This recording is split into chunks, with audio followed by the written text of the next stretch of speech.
Buenos días, mi nombre es Carolina Salazar y el día de hoy voy a hablar sobre el diamante del fraude. Bueno, el fraude no ocurre por casualidad. Detrás de él existen ciertos factores que combinados crean el ambiente perfecto para que ocurra. Antes de llegar al diamante del fraude, primero existió el modelo El Triángulo del Fraude. Este fue propuesto por Donald Crace en 1953.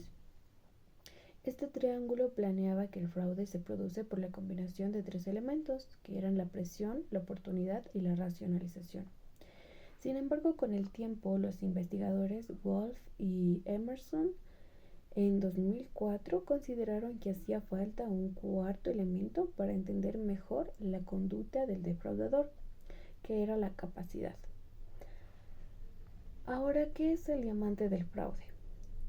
Este es un modelo que amplía el triángulo del fraude al incluir este cuarto elemento que es la capacidad. Se refiere a las habilidades o las características personales que permiten a alguien cometer o mantener un fraude sin ser detectado. En otras palabras, el diamante del fraude explica que el fraude ocurre cuando una persona siente presión, ve una oportunidad, se justifica moralmente y tiene la capacidad para ejecutarlo. Si uno de estos elementos falla, el fraude se vuelve menos probable. Por eso, este modelo se ha convertido en una herramienta muy útil dentro de la auditoría forense, la gestión de riesgos y para entender cómo se origina el comportamiento fraudulento. Ahora bien, su origen surge como evolución del triángulo del fraude, como ya había mencionado, en los años 50. Este se enfocaba por motivos psicológicos y situaciones que llevaban a un individuo a cometer el fraude.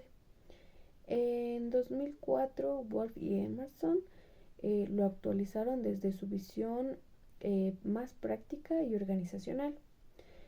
Ellos notaron que muchas personas pueden tener presión y oportunidad e incluso justificar sus actos, pero no todas las personas tienen la capacidad real de llevar a cabo el fraude.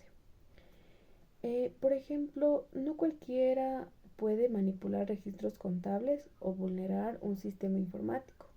Hace falta que alguien conozca los procesos, entienda los controles internos y tenga la posición o el poder suficiente para aprovechar las debilidades del sistema. Ahora veremos los cuatro componentes del diamante del fraude. Eh, para empezar está la presión o el incentivo. Esto es el motivo que impulsa a una persona a cometer el fraude. Es una fuerza interna o externa que la lleva a buscar una salida. Muchas veces esto ocurre por medios indebidos. Entre sus principales características, este suele ser de tipo financiero, familiar o laboral. Es un factor emocional, es decir, el individuo siente que no tiene otra opción. Se relaciona con metas difíciles, con las deudas o con la necesidad de mantener un estilo de vida. Un ejemplo en este componente sería cuando un empleado tiene muchas deudas y su salario no le alcanza. Entonces la persona siente la presión de cubrir sus gastos y decide manipular los registros para apropiarse de dinero de la empresa. También puede ser la presión de un jefe que exige cumplir metas de ventas irreales, lo que le motiva al empleado a falsificar cifras. El segundo componente es la oportunidad. Esta representa la posibilidad de cometer el fraude sin ser descubierto. Ocurre cuando las debilidades del control interno de la empresa. Entre sus características tenemos que se da por falta de supervisión o exceso de confianza. A veces el mismo empleado tiene acceso a muchas áreas o tiene muchas funciones. También esta oportunidad se crea cuando los controles internos son débiles o no se amplían correctamente. Un ejemplo en este componente sería cuando un cajero que maneja dinero también realiza los registros contables. Tiene la oportunidad de alterar cifras sin que nadie lo detecte. También puede ser un gerente que aprueba facturas falsas porque tiene la autoridad y no existe revisión de terceros. El tercer componente, que es la racionalización, es el proceso mental mediante el cual la persona justifica moralmente su conducta para no sentirse culpable. Es decir, el individuo se convence a sí mismo de que lo que hace no está tan mal. Algunas de sus características es que se basan en pensamientos autojustificativos. Es un proceso psicológico, es decir, el defraudador necesita sentirse en paz con su decisión. Las personas suelen creer solo lo haré una vez o que la empresa tiene mucho dinero y de esa manera se autojustifica. Un ejemplo en este componente sería cuando un empleado que roba dice yo trabajo demasiado y me pagan poco. O puede ser también que él se diga que merece un extra o que la empresa ni siquiera notará lo que falta. En este caso, el individuo crea una justificación que le permite actuar sin remordimiento. Y el último componente, el cuarto componente, que es la capacidad, es el elemento que distingue el diamante del fraude del triángulo original. Se refiere a las habilidades, los conocimientos o la posición y la confianza personal que le permite a alguien ejecutar el fraude con éxito y mantenerlo oculto.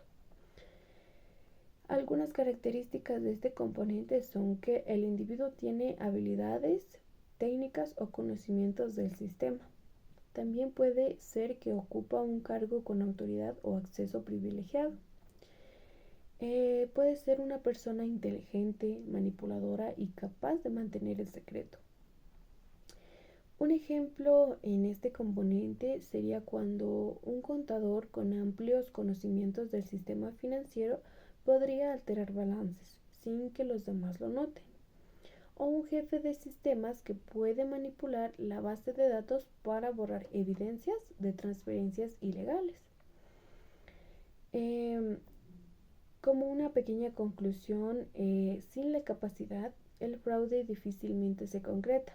Por eso, las empresas deben asignar responsabilidades con límites y debe existir una rotación de funciones.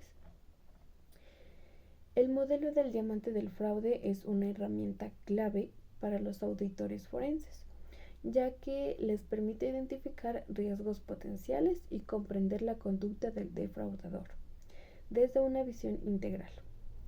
También ayuda a detectar no solo las debilidades del sistema, sino que también los factores humanos y psicológicos que pueden generar un fraude.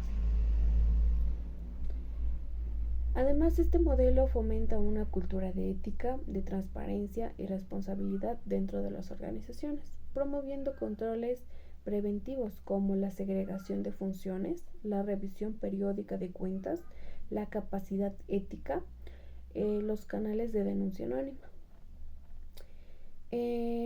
Bueno, el diamante del fraude nos enseña que el fraude no ocurre por casualidad, sino por combinación de estos cuatro componentes.